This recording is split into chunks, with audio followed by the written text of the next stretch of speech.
Well, staying in the Middle East, yesterday the Israeli military launched an airstrike on the southern suburb of Lebanese capital Beirut. It has claimed to have killed Hezbollah's top military commander, Fouad Shokor. Shokor was allegedly behind a cross-border rocket attack that killed 12 youngsters in the Israeli-controlled Golan Heights on Saturday. Now, Hezbollah did not immediately confirm Shokor's condition, while Lebanese media reported had earlier said that the attack had missed the commander. A strong blast was heard in the Lebanese capital late yesterday, and video footage subsequently posted on social media showed mass destruction of a residential building with rubble scattered in the streets. According to Lebanese Health Ministry, 4 have been killed, including at least 1 woman and 2 children, and 74 people were injured in the attack in the area around Hezbollah's Shura Council. Well, to unpack this, let's now bring in Dr. Gideon Chitanga, International Relations and Geopolitics Expert Center for Africa Studies, and he joins me in studio. Dr. Chitanga, thank you so much for your time. I want us to start with the death of the Hamas leader, Ismail Haniyeh. I mean, he was very central to the negotiations that we saw, of course, to end this Israel-Gaza war. Just talk to us a little bit about how significant then this killing is in light of what is happening in the Middle East. So I think that as regards the negotiations, Haniyeh played a very important role. He became the face of the negotiations that are being led by the US, Qatar, and Egypt. And in that sense, he was quite a central figure for Hamas outside Gaza.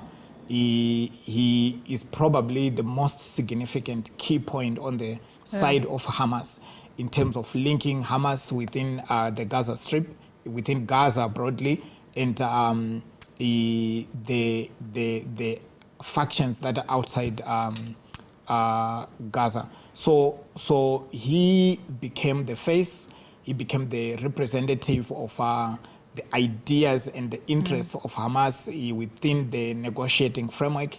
And if we really take that he was deeply involved in the processes, the negotiated processes, it is difficult to imagine how these negotiations will proceed, who will immediately succeed and take his position. And I think that that also might throw the negotiations into disarray. I can imagine that the countries that are involved in the negotiations, particularly Egypt, Qatar, also the other countries in the Middle East have expressed the shock and dismay at this. And I mean, that was a question I was going to ask in terms of how, significant is this death in light of those negotiations? I mean, at the moment, we're sitting at close to 35,000 people who've been killed since that October 7 attack by Hamas, and more than 90,000. And the humanitarian crisis cannot be underestimated. What is the role then of, the United States, essentially, with this latest development, given the fact that they also, want to see an end to the escalation in terms of the attacks? My sense of the situation is that indications from the visit of Benjamin Netanyahu to the US suggested that President Biden should made a decision to exert a lot of pressure on the leadership of Israel to push forward with the negotiations with a view to at least agree on a ceasefire deal. So the US's position is clearly that this war has gone too far and it must end at least at this point, although they would say still they support the right of Israel to defend itself. But what we are seeing is that the government of Israel clearly has no interest, and you wonder the elimination of Haniyeh any government that is keen on negotiations would probably target at any other leader except those leaders that are directly involved in the negotiations as a way of keeping a momentum on the negotiations. At this moment, if indeed Israel engineered this process, and it shows that it would have required some meticulous planning. So one thing is, did the US know? The second is, why would they target an individual who is involved with the negotiations process? And at this stage, we haven't really heard from, Israel in terms of this latest attack. And I mean, a lot of people then wondering what, as you rightfully put, is the Prime Minister's strategy in terms of this development. Does he want to then prolong this war? What would it mean for him specifically, given the fact that he is facing those domestic challenges in Israel in terms of, those that want to see the end to this war, but of course the insistence by Israel that, the Hamas movement must be demolished? So first, Israel never really comes out to explain its role in situations like the death of Hani. Likely, they are just going to be quiet.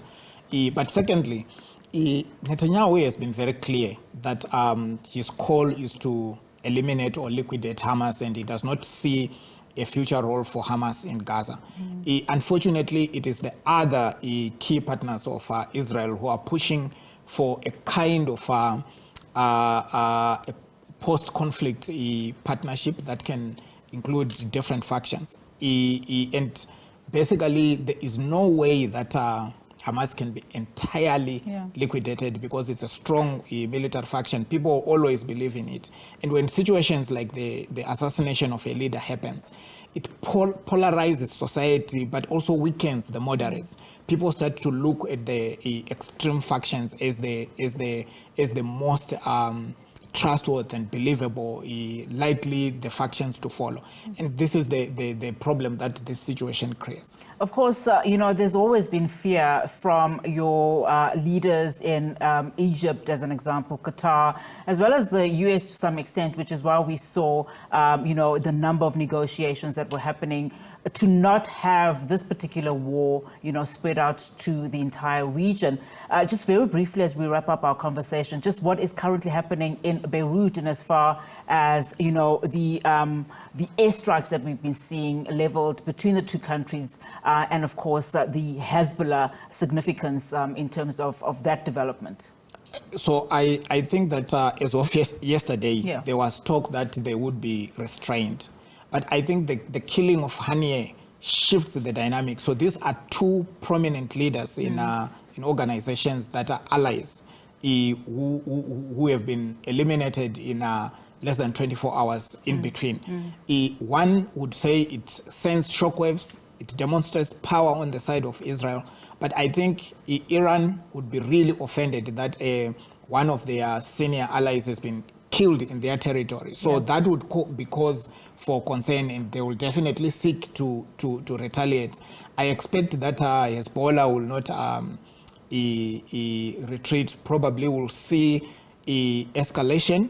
We just don't know the scale. It might be limited, but there is a risk that the situation could be inflamed. The level of volatility is scary. So no end in sight, it would seem. Thank you so much, though, Dr. Chitanga, just for illuminating that for us. Of course, that was Dr. Gideon Chitanga, International Relations and Geopolitics Expert, Center for Africa Studies, as we continue, of course, to monitor the situation in the Middle East.